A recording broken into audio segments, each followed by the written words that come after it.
আসসালামু আলাইকুম এভরিওয়ান। আজকে আমি বানাচ্ছি চিকেন স্টিক। এই চিকেন স্টিকটা আমি বানাইতেছি শুধুমাত্র মুরগির বুকের মাংস দিয়ে। এখানে সলিড মাংস ব্যবহার করছি কারণ অনেক সময় মুরগি রান্না করার পর মুরগির বুকের মাংস অনেকেই খেতে চায় না, বিশেষ করে বাচ্চারা। আমার তো একদমই পছন্দ না। মুরগি কাটার পরে ভাবলাম এই বুকের মাংস দিয়ে কি করা যায়। আসলে সত্যি কথা বলতে এটা আমার নিজস্ব রেসিপি, নিজস্ব মস্তানিতে করা। যাই হোক, অফ ক্যামেরায় মুরগিটাকে আমি কেটে নিলাম। এবার আমি অফ ক্যামেরায় ভালোভাবে মুরগির পিসগুলোকে ধুয়ে নিছি। ধোয়ার পরে মুরগির মধ্যে দিয়ে দিলাম একটু লেবুর রস আর একটুখানি লবণ। লেবুর রসটা আপনারা চাইলে স্কিপ করতে পারেন, আমি দিছি ফ্লেভারের জন্য। চুলাতে কড়াই বসাই দিলাম, পরিমাণ মতো তেল দিয়ে দিলাম মুরগিটাকে ভাজার জন্য। এখানে আমি সয়াবিন তেল ইউজ করছি, আপনারা চাইলে সরিষার তেল দিয়ে মুরগিটাকে ভাজতে পারেন। অনেকে অনেক রকম চিকেন স্টিক বানাইতে পারেন, বাট এটা আমার মাস্তানি রেসিপি। যাই হোক, এবার ফ্লেভারের জন্য দিয়ে দিলাম এইখানে কালো গোলমরিচ। গোলমরিচটা পুরোটাই অপশনাল, এখানে আমি ফ্লেভারের জন্য দিছি, যেহেতু আমার গোলমরিচের ফ্লেভার ভাল লাগে অনেক। এবার চিকেনটাকে বা মুরগিটাকে ভালো মতো ভেজে নেব এপিট ওপিট উল্টে, যাতে এখান থেকে 90% কুক হয়। এবার আমি ঢাকা দিয়ে দিলাম চিকেনটা।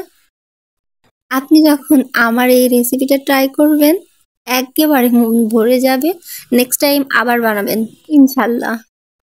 এখানে আমি একটু বেশি ফ্রাই করব কারণ আমার বেশি ফ্রাই পছন্দ। আপনারা যদি মাংসটাকে একটু জুসি রাখতে চান তাহলে চিকেনটা এই পর্যায়ে আসলে নামায় নেবেন এবং তারপরে কেটে স্টিক আকারে নিয়ে নেবেন। যেহেতু মুরগিটাকে আমি আরো ভাজবো, আমার কাঙ্ক্ষিত কালারটা না আসা পর্যন্ত আমি কুক করব।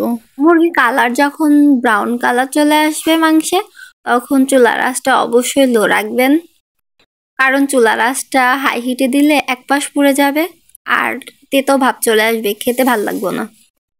আরে ভাই, কিসের রেস্টুরেন্ট? বুদ্ধি থাকলে আর আইডিয়া থাকলে বাসার মধ্যে বসে কত আইটেম বানানো যায়।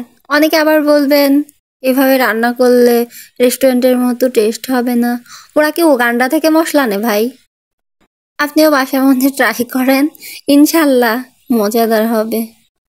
কত বড় বড় ছেলে সে পুরা দেশ রান্না করে উল্টায় ফেলতেছে, আর আমরা তো মেয়ে মানুষ। মুরগিটা একদম রেডি, ভাজা শেষ। এবার আমি অফ ক্যামেরায় মুরগিটাকে পিস পিস আকারে কেটে নিছি। আপনারা আপনাদের শেপ অনুযায়ী কেটে নিতে পারেন। এবার ওই মুরগি ভাজা তেলের মধ্যেই দিয়ে দিলাম ব্লেন্ড করে রাখা মশলাটা। ভাজা মুরগিটাকে আমি ডুবাবো, গ্রেভি রেডি করে নিতেছি।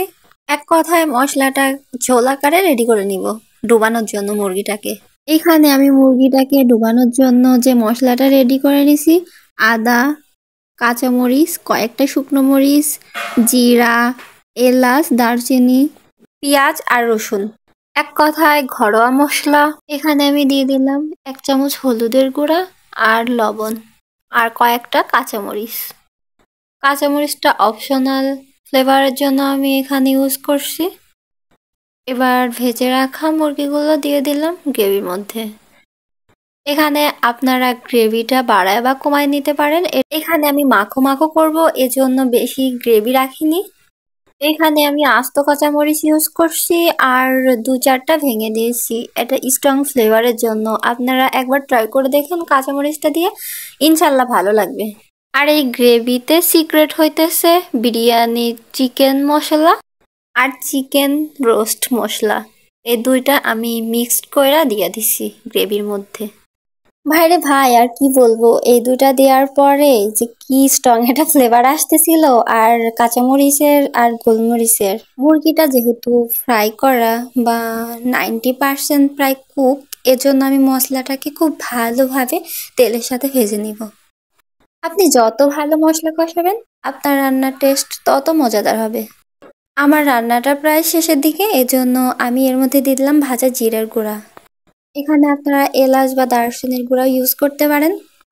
মাশাল্লাহ, আল্লাহ তাআলার নিয়ামত, কি যে স্ট্রং একটা ফ্লেভার আসতেছে। ও হ্যাঁ আল্লাহর বান্দা, তুমি তোমার আল্লাহর কোন কোন নিয়ামতকে অস্বীকার করবে?